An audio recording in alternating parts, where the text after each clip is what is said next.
Otoritas Jasa Keuangan mencatat hingga September 2025 total aset industri asuransi mencapai 1.181,21 triliun rupiah.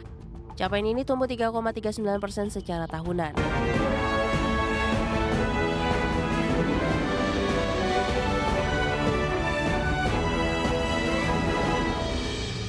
Ke informasi berikutnya pemirsa, Otoritas Jasa Keuangan mencatat total aset industri asuransi hingga September 2025 mencapai 1.181,21 triliun rupiah.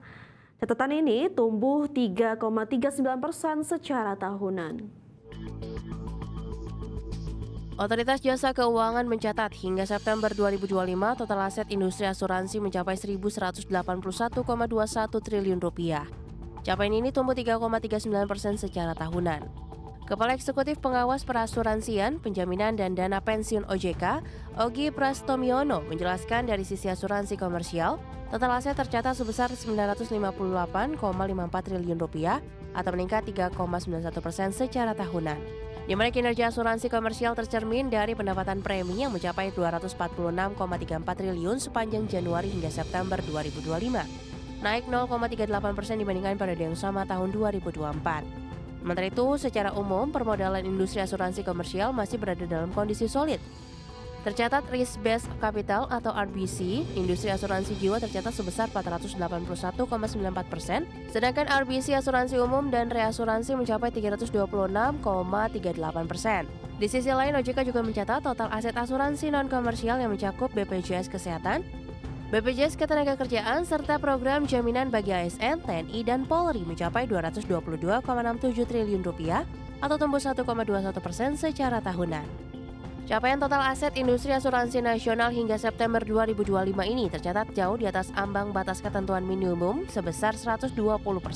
Dari Jakarta, tim liputan, IDX Channel. Bank Indonesia memastikan bahwa redenominasi rupiah tetap mempertimbangkan waktu yang tepat dengan memperhatikan stabilitas politik, ekonomi, sosial, serta kesiapan teknis, termasuk hukum, logistik, dan teknologi informasi. Bank Indonesia mengungkapkan rancangan undang-undang atau RUU redenominasi rupiah upaya mendorong efisiensi transaksi dan kredibilitas rupiah. Kepala Departemen Komunikasi BI Tamdan Denny Prakoso menjelaskan bahwa kebijakan redenominasi rupiah tidak akan mempengaruhi daya beli masyarakat maupun nilai tukar terhadap barang dan jasa. Ramdan Denny menjelaskan bahwa redenominasi hanyalah penyederhanaan jumlah digit pada pecahan rupiah tanpa mengubah nilai realnya. BI pun yakin kebijakan ini akan membawa sejumlah manfaat strategis, diantaranya meningkatkan efisiensi transaksi, memperkuat kredibilitas rupiah, serta mendukung modernisasi sistem pembayaran nasional.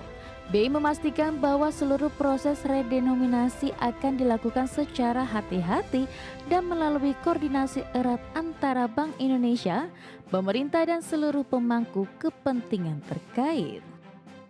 Saat ini RUU redenominasi telah masuk dalam program legislasi nasional Prolegnas jangka menengah tahun 2025-2029 sebagai RUU inisiatif pemerintah atas usulan Bank Indonesia.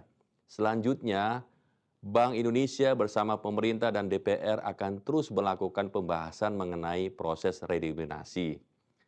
Implementasi redenominasi tetap mempertimbangkan waktu yang tepat dengan memperhatikan stabilitas politik, stabilitas ekonomi, sosial, serta kesiapan teknis termasuk hukum, logistik, dan teknologi informasi. Ramdan menjelaskan bahwa RUU redenominasi telah dimasukkan dalam program legislasi nasional jangka menengah 2025 hingga 2029 sebagai RUU inisiatif pemerintah atas usulan BI. Waktu implementasi redenominasi pun akan mempertimbangkan waktu yang tepat seperti memperhatikan stabilitas ekonomi, sosial, dan politik nasional. Dari Jakarta, Raharjo Patmo, IDX Channel. Kembali di Prime Market Highlight pemirsa, Menteri Energi dan Sumber Daya Mineral Bahlil Lahadalia melantik Wahyudi Anas sebagai Kepala BPH Migas periode 2025 hingga 2029, menggantikan Erika Retnowati. Penetapan Wahyudi dibarengi dengan penetapan susunan anggota Komite BPH Migas periode 2025 hingga 2029. Di mana penetapan Wahyudi sebagai Kepala BPH Migas yang baru juga telah disepakati DPR RI. Sebelum menjabat sebagai Kepala BPH Migas 2025 hingga 2029, Wahyudi Anas menjabat sebagai anggota Komite BPH Migas periode 2021 hingga 2025.